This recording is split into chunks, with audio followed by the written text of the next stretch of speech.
everybody, this is Jason Ostrowski, and welcome to another episode of the Everything Real Estate Podcast. I feel as though we're punching a little above our weight in today's episode. I am really excited to have Danielle Hale, Chief Economist at Realtor.com, as my guest on the podcast this week. And if you ever wanted clarity in the chaos of the housing market that is 2025, this is a conversation that I think you'll want to hear. Danielle's been leading economic research at Realtor.com since 2017, and before that, she spent nearly a decade as managing director on housing research at the National Association of Realtors. Today's episode is titled "The Housing Market is Everything Everywhere All at Once," because frankly, that's what it feels like right now between interest rates, inventory, inflation, buyer demand, economic signals, you name it. It's all happening at once. But don't worry, Danielle's here to help us cut through the noise and make sense of the moment. So let's jump right into today's conversation with my guest, economist Danielle Hale.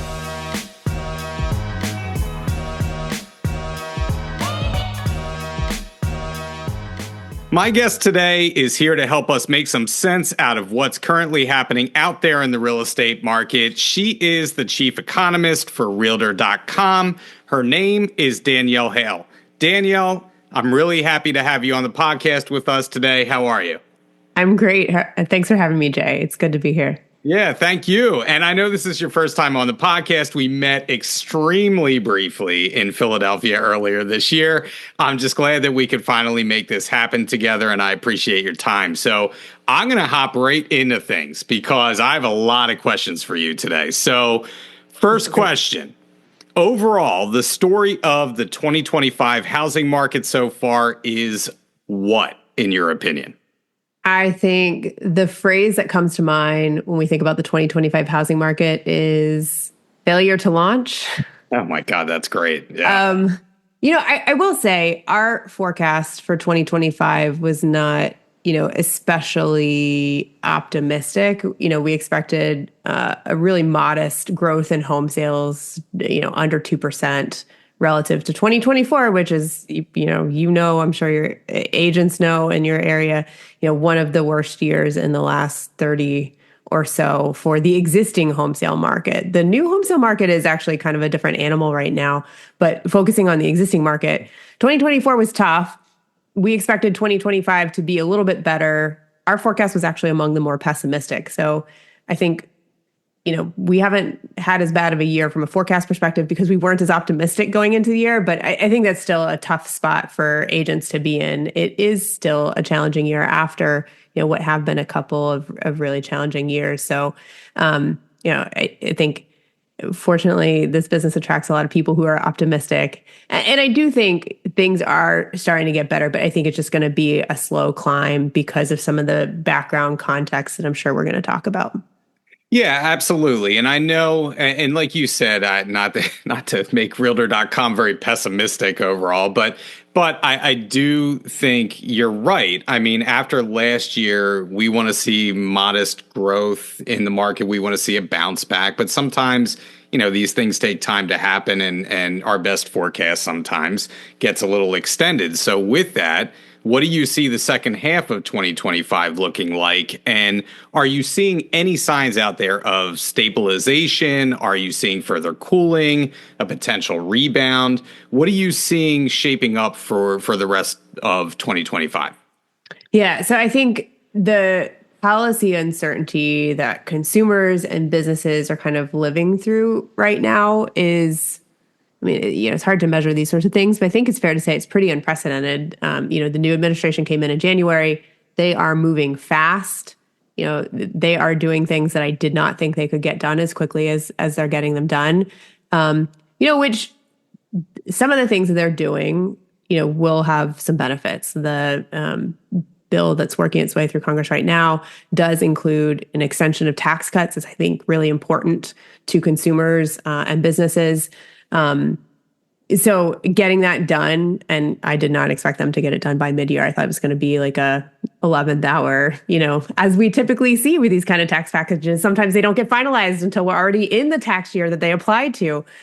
So getting that done will be, I think, important and give people some certainty. But in this early period where they're still rolling out a lot of these policy changes, I think it makes it hard for consumers to know what to expect and businesses to know what to expect. And so I think that's playing a role in some of the hesitancy that we see right now. And you think about buying a home, it's something that you're doing not just for today, but in most cases, it's a 30-year commitment. You're expecting to pay back a mortgage over 30 years. And so I think when there is an environment of uncertainty, it's hard to make a big commitment like that. But as some of these policy uncertainties get nailed down, I think it'll be easier for people to go ahead and move forward and have some confidence that they can uphold a commitment like that over a long period of time. Yeah, you talk about confidence. I mean, let's talk about some of that consumer confidence. How would you describe what consumers are feeling out there right now? You're much more on the pulse of this than I am. I can speak locally, but we were talking off camera just for a couple minutes about I just feel like people are a little irritable out there, a little crabby. To put it mildly, how would you characterize consumer confidence right now? Yes, it's something that we've seen it's not just unique to this year, past couple of years. People often say that they don't feel great about the economy, the direction it's going, their job security, all of these big macro indicators. In recent data, they've also expressed some concern about their personal financial situation. That's not always the case, but that has been popping up recently. But what's interesting is that the spending data, for the most part, all of the hard metrics where we're looking at actual data have come in really well. So there is a little bit of a disconnect. People are maybe feeling anxious or nervous about the economy, but many of them are still spending. And fortunately, the economy doesn't run on what people are feeling. It runs on what they actually do. So far, at least, the data has held up relatively well. Unemployment is still low. Wages are still growing. So the foundations still look pretty solid, which is really important for the housing market because obviously it's people with jobs and income that are making those mortgage payments or making those rent payments. And so far, that data has held up really well. I do find what you do fascinating because I feel like, you have your hard statistics, but it's almost like having an appraisal, right? It's a mix of art and science. And I feel like the art part of your job is like trying to figure out why people feel the way that they do when the hard data, like you said, there is this disconnect. And I do feel like there's this sense of anxiety, at least out there, that I can feel from buyers as, interest rates are what they are. Do buyers wait? Do they sit on the sidelines? Do they do something? You had mentioned the administration and some of their policies, and so there's kind of anxiousness with that going on. So let's just talk. I want to touch upon probably the most boring subject for someone outside of real estate, and that is interest rates. So let's touch upon that because I have a theory, and I said it to you earlier when we were off camera that 7% mark, at least where I am, I feel like is kind of like that towing that line right now where rates are right around 7. They go a little bit above 7. People want to pull back. They go below 7. People are more prone to jump in the market.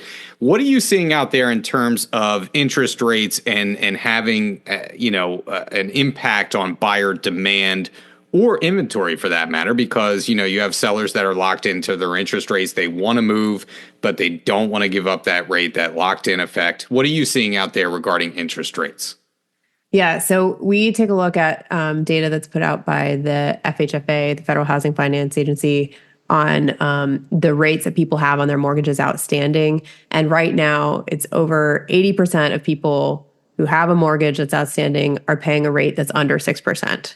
So to really unlock a significant chunk of homeowners, you got to see rates go below 6%. But I think your observation is a good one. Like every little decline in rates is going to unlock someone. So the lower rates go, the more you see an effect. In September of 2024, we saw rates drift into the 6.1% range. And then a couple months later, we saw existing home sales data pick up. We had a pretty decent December, January, February period for home sales. And so, I think it's fair to say that if we get close to that 6% margin, you do have a very different housing market than you do where we are now, which is much closer to 7%. A lot of people were optimistic heading into the spring season because we did see those lower rates in September. And then obviously we started to see them climb. And I think seasonally, a lot of people are making plans for the year ahead in that late fall, kind of New Year's period, thinking about what you're going to do in the next year and then acting on them as we go later into the year. So, interest rates are really important there. As I mentioned, 80% are over 6% and more than 50% are under 5%. So, mortgage rates, we're still going to be talking about the mortgage rate lock-in effect for a while. That doesn't mean we're not going to ever see sales. We've seen sales hover right around this 4 million range for a couple of years now. I mean, that seems to be sort of a floor for the housing market because life's going to happen. People need to move for jobs, family changes, retirements, that sort of thing. It's also the case that not every homeowner has a mortgage. And so not everyone is sort of tied into their mortgage rate. You've got first-time buyers who probably are going to take on a mortgage, but don't have that lock-in effect. And then you've also got people who have paid off their mortgage. So older boomers who may own their homes outright. And actually, when you look at the data, we see that there are more free and clear homeowners who own their home without a mortgage now than we've ever seen before. So that's another reason why we continue to see sales chug along, if not, necessarily where we'd like them to be. They are still continuing on. But mortgage rates are going to be important, especially because they were so low before this recent episode. So a lot of people, and good for those people, right? They either bought a home with a low rate or they were able to refinance. It has made their budget look a lot better because they've reduced their housing costs. But it does mean they've probably got a much higher bar for making a move. If you have another kid, maybe you find a way to double up and share a bedroom rather than moving, or maybe you look into remodeling to add a room because then you're only borrowing at a higher rate for the money that you need to make the remodel, and you can keep your low rate. But so I think mortgage rates are going to be a factor for the housing market for a long time, and I think we're going to see them come down pretty gradually, which is one of the reasons we expect it to be kind of a slow recovery period from a sales perspective.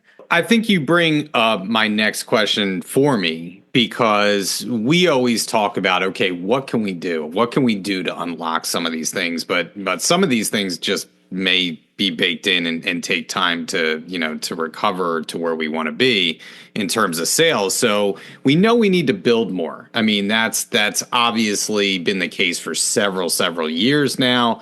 But what other long-term solutions do you see as an economist, if anything, to help satisfy the supply issue in the years ahead? Because that's not an easy question to answer.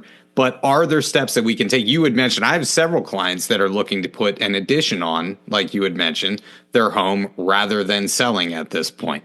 What are some other solutions that you see out there, maybe some creative solutions that people are doing? Yeah, so you're right. We do need to build more. And at Realtor.com, we have a campaign that we call Let America Build. My team does the research that's sort of foundational for setting the context and understanding what the problem is, where it's better or worse, and what we can do to kind of address it. And then we've got a really great marketing team that takes that message and pushes it out in consumer ads, making sure that agents are aware, making sure that agents have assets that they can share, because we know that agents are really active policymakers, have in their local community, active with policymakers, often also at the state and federal level. So we've got a whole bunch of assets that people can take and even customize and use if they want to share the message about how we need to have more building. Building is probably the best way to solve this challenge. But you can also get creative, and we do see a lot of homeowners getting creative, maybe in some cases co-buying with family or friends. So they're not, trying to have their own home, but trying to get into home ownership in a shared way. So multi-generational housing. You do see some communities moving to make it easier to build accessory dwelling units, or, where I live, I'm in a DC suburb. They're trying to make it easier to build, say, duplexes and townhomes where it used to be zoned for single family. Those types of things all help move the needle. But I think really we have such a big problem. Our estimate suggests that we are 4 million homes undersupplied nationwide. It's actually worse in the Northeast region, where you've got an older housing stock. The housing has been there for a long time. There isn't as much available land, so it's not as easy to just build. And then also, in some cases, regulations kind of make it harder to build as well. So the Northeast is really far behind. But nationwide, to address that 4 million home gap, given that we're building somewhere between 1 and 1.4 million homes, we estimate it would take like 7.5 years. It's going to take a lot longer in the Northeast. So I think raising awareness and making sure that we are doing what we can to support home building is really important for the industry. You are so correct about it is amazing to me. So I'm in Montgomery County, Pennsylvania. I'm right outside of Philadelphia. And there's hardly any land to build on anymore, except if, you get way out there and people are pushing further and further out, which it tends to be always the case when it comes to cities. And then you're pushing further and further out. But some of the places that these builders build, my wife is in the business too. And we kind of laughed. We're like, nobody's ever going to buy that. And then sure enough, somebody always does because we need the housing. But some of these locations are crazy, and in the Northeast in particular, that is obviously very difficult because there is little land left to actually build on. So you bring up a great point with that. So I want to talk further about our regions of the country and touch upon which regions or cities are outperforming or underperforming the national average, because I think it's good for us to have some context about where the Northeast stacks up in comparison to other regions of the country. And are we seeing kind of a uniform market? Are we seeing things jumbled up in certain locations? I always find that what happens out west tends to navigate or migrate east. Do you see that happening? Where are we regionally at this point? Yeah, that's a good question. So I don't know if we're going to see this trend migrate. So nationwide, we are seeing more homes for sale. Some of this is driven by more sellers coming to market. So the last couple of years, a lot of sellers have been sitting on the sidelines. They're, as we talked about, like the threshold for deciding now is a good time to sell is pretty high right now for a lot of them. So we had seen low new listings activity. We're seeing a decent uptick in new listings activity, although we sort of lost a little bit of momentum in May. So it'll be interesting to see if that continues.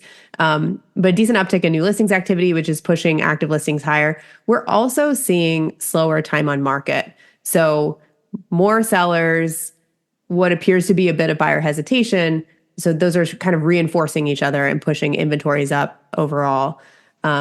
But that's not, it is happening everywhere, but not to the same degree everywhere. So the biggest increases that we're seeing are in the South and also the West. And those are regions where we've seen a lot of home building. So that is, I think, an important contributor. In our most recent May housing report, we did a nice little correlation between construction over the last few years and inventory growth. And it's a pretty decent correlation between them. Areas that have built more have seen more inventory recovery in those markets. So we're seeing a lot of that in the South. In some markets in the South, actually, the number of homes for sale is back up above pre-pandemic levels, which I see your face. That is not happening in the Northeast. So it looks like you are not seeing that in your market. But so we see some pretty big recovery in the South and also in the West, less so in the Northeast and the Midwest. And it's interesting because the last few years, we've had a housing market that was very much influenced by mortgage rates and so moved very uniformly across regions. But we're seeing more divergence now and a much bigger sort of inventory recovery in the South and West, a little bit slower sales activity. So more softness there. So price growth, not as strong. In some cases, some markets are seeing prices decline in the South and West, relative to recent highs. So, for sellers in those markets are still in a pretty good position, but they may not be getting the same level of pricing that they were able to in the last year or two. I want to touch upon affordability because you had mentioned, maybe some markets are selling a little bit below where they were before, particularly in the South and the West. Affordability is an issue that I think to my mind, has been the number one issue for the past several years. In fact, NAR states that the first-time homebuyer age in the U.S. shot up to 38 years old this year, which is just insane to me. So do you see any relief on the horizon for first-time home buyers? I mean, I feel so bad for these people. I love first-time home buyers. I love working with first-time home buyers. They're some of the best clients that you can have because obviously in 10 years they're going to potentially buy again. You get the move-up buyers, but just getting their foot in the door nowadays is so difficult. So where do we stand with first-time home buyers? Are they going to get any relief at any point in time in the near future? Yeah, it is a really challenging time to be a first-time home buyer because you mentioned prices are high, mortgage rates are high. It's like a double whammy. And of course, when prices are high, you got to have a higher down payment. The good news is, I would say the market is it's less competitive. We've got an investor report that we're working on. I can't remember if it's been released yet or not, so I'm not going to share too many of the details. But I almost had breaking news on that. Sorry. If it's not already out, it's coming out soon. And I think it's going to shed some optimism for first-time home buyers with regard to like competing with investors. But it is challenging. This is one of the reasons why we really think it's important to build more homes, because where we see more building, we have more inventory, we have a little bit more price softness, which really helps open the door for those first-time home buyers. Obviously, if mortgage rates were to come down, that would also help. But no, I think it is challenging. And even though it's challenging, though, people still want to do it. So I think, for agents and professionals in the business, it's important to help them take advantage of as many resources as they can because it is such a challenging road. So, they've got things like down payment assistance programs. There are some that are national, some that are regional or local. And so that is an opportunity for them. It's also worth trying to help them with any tips or tricks to lower their mortgage rate. We did some research looking at, what are the characteristics that led to a lower mortgage rate relative to others. Notwithstanding whatever happens in the market, you can't control what the Fed's going to do. You can't control what those interest rates are going to be, but you can adjust your personal situation, right? So you improve your credit score, that can lead to a better mortgage rate. You either raise your down payment by trying to save more, or maybe you lower your home price target, and that can give you a better loan to value ratio, which can improve your mortgage rate. Or you can, grow your income, pay off other debts to improve your debt to income ratio, also going to improve your mortgage rate. But I think the thing I liked most about this research is that the biggest thing you can do to improve your mortgage rate is just shop around for a lender. And that's something that agents are very well positioned to offer that advice for consumers. Now, I know it's hard to shop around, and you got to advise your clients, you got to try to look at the same time because mortgage rates are pretty variable. So it's worth pointing out it's not exactly an easy thing to do, but the potential for savings are very real there. And it's also worth knowing, we talked a little bit about new construction and existing homes. New construction right now, builders are pretty good at offering incentives, often in the form of like a mortgage rate buy down. And so that's another bit of research that we did. We saw that in the last year, buyers of new homes tended to pay 0.5 percentage point less for a mortgage rate than buyers of existing homes. So if that's going to be a difference maker, and you're in an area that has some new construction, it's maybe worth considering, even as a first-time buyer. When I think first-time buyers traditionally have not necessarily gravitated towards new construction, it tends to be at higher price points, but that's not necessarily the case in all areas. You mentioned the builders. I've seen actually an uptick in seller financing. So, one of my clients right now is offering private financing, at a good interest rate to any potential buyer out there. I think that's a good way to go. If you can, if you're a seller, you can do that. Obviously, that's going to kind of poke the buyers a little bit and maybe get them out to actually see the property and make an offer. I want to switch things up real quick because I know, you and I are having this conversation. You've had this conversation probably with like 1 million people nationwide, day in and day out. This is what you do like ad nauseum. So I just want to ask you, like, what is the best part of your job at Realtor.com? Like, what do you love about your job? Because I know I love doing the podcast, but like there are certain things, if I go to a listing appointment every day and I'm saying the same things over and over again every day, I think I would go insane. So what is the best part of your job? I mean, I just love that I have the privilege of helping people understand something that matters so much. And I'm not like walking through people through a transaction on the ground the way that an agent is, but I'm helping provide the context for those agents so that they can be a better guide to consumers and, for consumers. That is a privilege that I really love to be able to do, because I do think homeownership it's a huge opportunity for people. And it is hard and complex, but it's not that hard and complex. Like, people, if they're given the right guidance, I think can do it. We see the homeownership rate is really high in this country. It's hard for that younger generation, but they're optimistic, and I want to see them succeed. So I love that, and getting the chance to try to take these complex concepts and complex process and simplify it down to like, here's what you really need to know and here's what matters to you, is something I really love. That's a great unrehearsed answer, I do have to say. What's the worst part of your job? The worst part. Oh, that's a I don't want to put you on the spot. I spend a lot of time on camera, and I'm vain enough that I'm like, gotta do my makeup today. Well, some people, everybody always asks me, like, is this going to be like a casual thing? Can I like come on in like sweatpants? I'm like, you can do whatever you want. Like we tend to not use the video that much, but I totally get it. I've had people get angry at me if we're gonna put this on video. So like, I totally understand any portion of what you do. So, all right. So if you had to describe the housing market as one of these common realtor emotions, how would you best describe it right now? Would it be A, neurotic, B, irritable, C, manic, or D, confused? Or I should say E, optimistic. Right now, what is the best word for right now? I don't know if... I would say it's kind of, maybe it's not quite confused.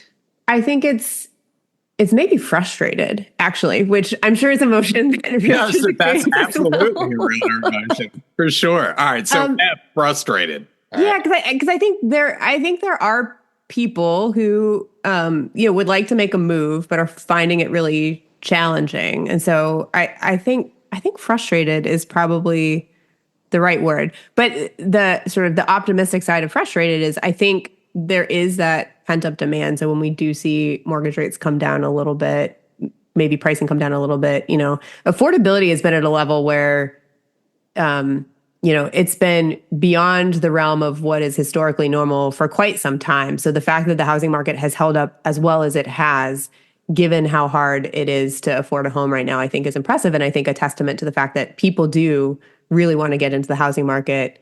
It's just a matter of trying to fight against these really challenging external conditions.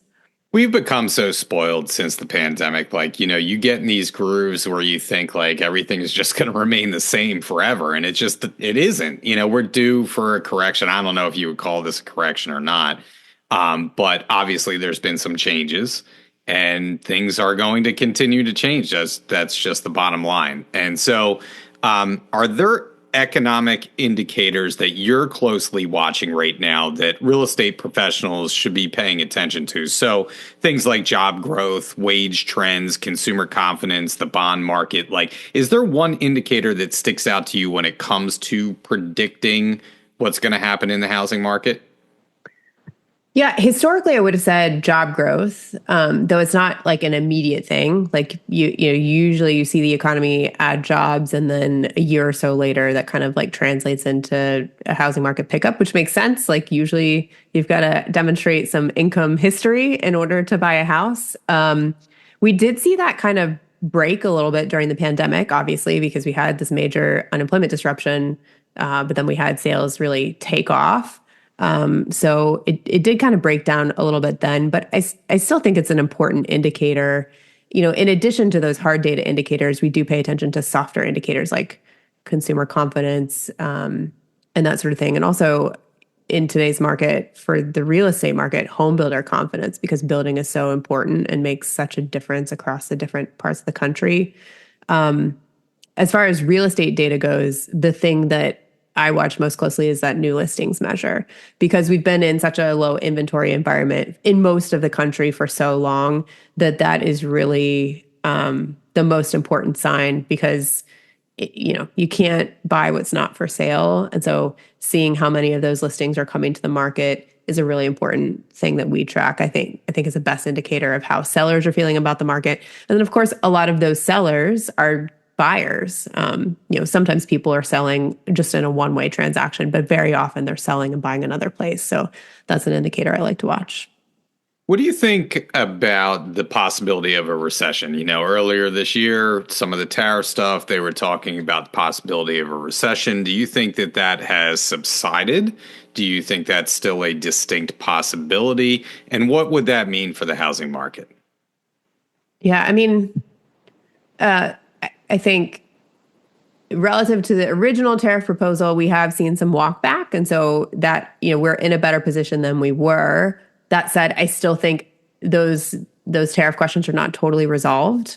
And, it does seem that we are going to be in an environment where tariffs are higher, and higher tariffs tend to restrict trade and make goods more expensive, whether we're importing them from abroad or even domestically. If domestic producers don't have to compete with foreign producers in the same way, that gives them a little more cushion to push prices.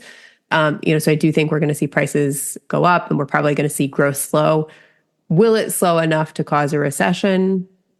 I don't think so, but there's definitely a non-zero chance that we could see a recession. What's interesting, we have kind of a tracker on our site that's kind of always on, where we ask consumers how they're feeling about the economy. Are they expecting a recession? And we did see an uptick in the first quarter of the share of consumers that are expecting a recession. Now, it's not as high as it was during the COVID pandemic, or even during 2022 when the Fed was hiking interest rates. So that just because we see this uptick doesn't necessarily mean we will have a recession. Sometimes consumers are wrong. But to your point earlier about consumer psychology, we do see consumers maybe being a little bit more cautious because they are worried. But the other interesting thing is that when we ask consumers, about a recession, and then we ask them how a recession would change their home shopping behavior, and interestingly, they're twice as likely to say that they would be more likely to buy a home than less likely to buy a home. So, obviously, in a recession, not everyone sees their job go away, right? So some people, if they can stay employed, look to a recession as an opportunity. I think they might expect to see home prices fall, potentially interest rates fall. And, for a lot of home shoppers, that's sort of the break that they're looking for. Now, it is the case that some people will be less likely to buy a home. So I'm not saying that a recession will be good for the housing market, but a recession will be good for some people who want to be buyers and just don't feel like they've gotten a chance yet.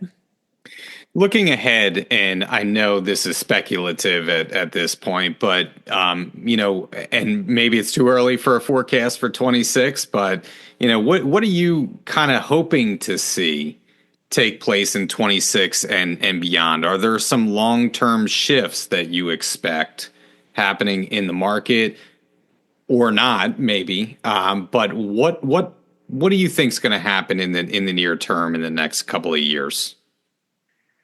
Yeah. So, as we talked about earlier, my expectation, until something sort of shifts to prove me wrong here, I do think it's going to be a slow recovery. We are fairly far below what I would say a normal rate of home sales are, but I don't think we're going to see a quick snapback, just because structurally we have so many people that are anchored to low rates. And so I think it's going to be a more gradual thing that happens. And we talked about affordability really being stretched right now. So, the costs are really high relative to incomes. There are three ways you can work through that affordability challenge. You can either see home prices fall. That would not be my preferred way of seeing an adjustment, though we are seeing prices soften in some markets. So some of that is going to happen. You can see mortgage rates come down. that would be really nice to see. Again, I think that's going to be a more sort of gradual adjustment. And there's no way we're getting back to 3% mortgages, that we saw during the pandemic. But I think, high fives is probably something that is within the realm of possibility. The third thing you can see is income growth. And we have seen a lot of income growth. I think that alone is not going to be enough to solve the affordability situation. But I think each of those factors is going to play a role to really help revive the housing market, bring those affordability metrics back closer in line with what has been historically normal, and open up possibilities for buyers that feel like they haven't had them yet. All right. So I want to, before we get out of here, I got a couple questions for you. All right. So doing what you do, who do you look up to as an economist? All right. Who is an economist, right? And who are you starstruck by in your line of work? Is there anybody that you're like, oh my God, it's so and so, right? And follow-up question to that. Do you by chance have a poster of Alan Greenspan on your wall somewhere? I don't, but I don't know if you can see in the background. It might be cut out of the frame.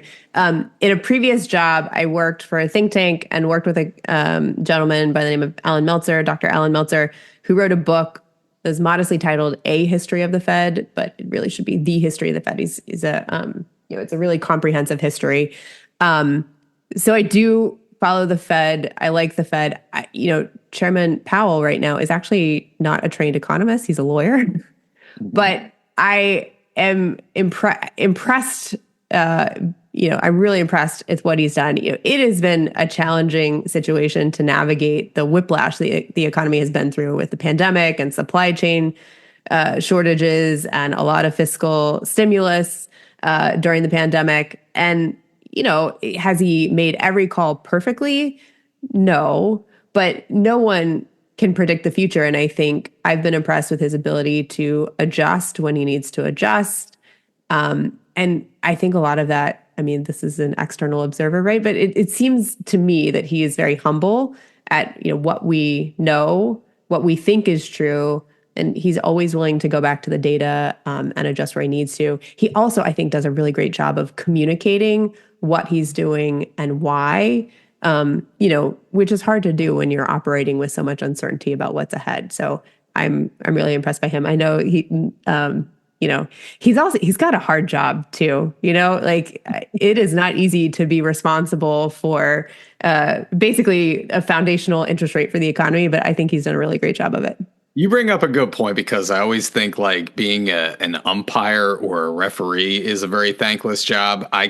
I can't think of a more thankless job than that. He's like the economy's referee. That's a great analogy. I would never want that job. Not in a million years. You couldn't pay me enough to do it. No way. So, all right. So you're an economist, but having worked at NAR and Realtor.com, who then is the best real estate mind that you've been around? Ooh, that is a great question. So I did work at NAR for almost 10 years and worked with Lawrence, and a lot of you spend 10 years working alongside someone. A lot of how you think is shaped by them. So Lawrence Yun has rubbed off a lot on me. I'd like to think I rubbed off a little bit on him too, maybe.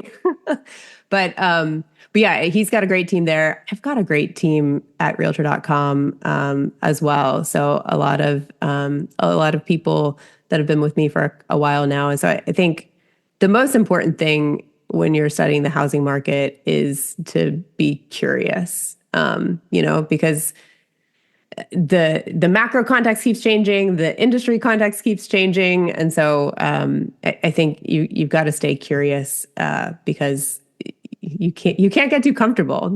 I sometimes would joke that the housing market moves slowly, and it does, but recently it seems like it's moving a little bit faster. So we've had to stay nimble.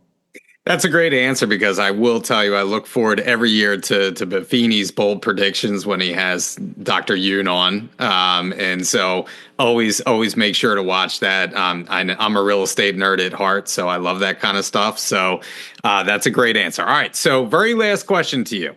You obviously travel a lot for your job, and you know the country pretty well, I would assume, at this point. So if you had to get stranded in one U.S. city, outside of Philadelphia, of course, for a long layover, let's say a few days, what city would that be and why?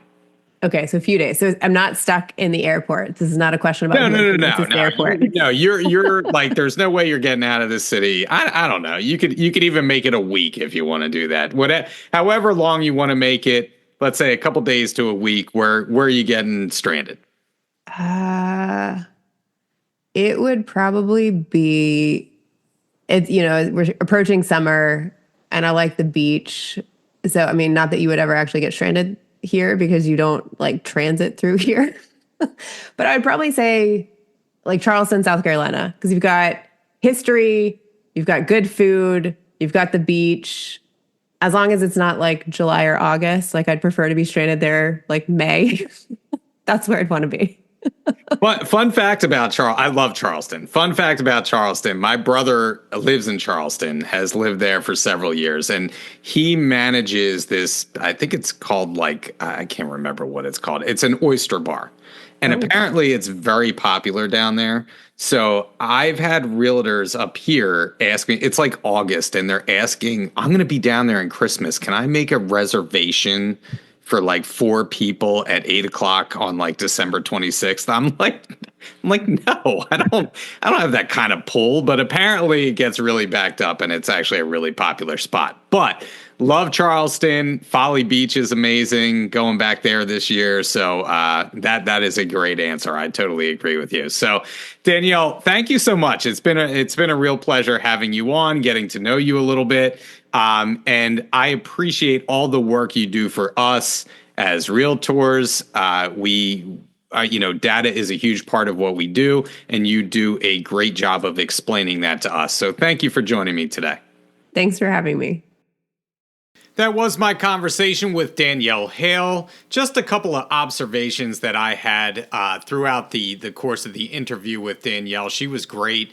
Number one, I think that this year was supposed to be a little bit better in terms of sales this year. Everything seems to be kind of being pushed down the road a little bit, whether that is interest rates coming down a little bit or unit sales supposedly being higher this year. It seems like we're kicking the can down the road currently, and we're kind of stuck in this malaise with the housing market. I guess there's both good news and bad news in that. I guess the good news is that buyers are clawing back some of their leverage. It's becoming more of a balanced market in many cases. Danielle talks about seeing more price reductions out there. I'm definitely seeing that. You're seeing more home inspections take place. So that's good news for our buyers. And on the flip side of that, the inventory issue is what it is. And Danielle touches upon how there really is no quick fix to that. It's going to take some time and almost like we need to kind of release that bottleneck, not only of inventory, but those interest rates are tied to our inventory problem because sellers want to move, but they're tied into their interest rates, as we talked about on numerous podcasts this year. We are where we are, and it's going to take a little time to maybe move things forward a little bit. And that's the bottom line, and that's what I took away from today's episode. Well, that's it for the podcast this week. We will be back in another couple of weeks with a new topic, a new guest, and as always, if you want to hear something that we haven't covered yet, please reach out to me, jason.ostrowski@foxroach.com. And if you haven't liked and subscribed to the podcast yet or left us a review, please do so. It helps us to reach more people. Once again, this is Jason Ostrowski saying stay safe out there, stay selling, and we'll catch you on the next episode of the Everything Real Estate Podcast.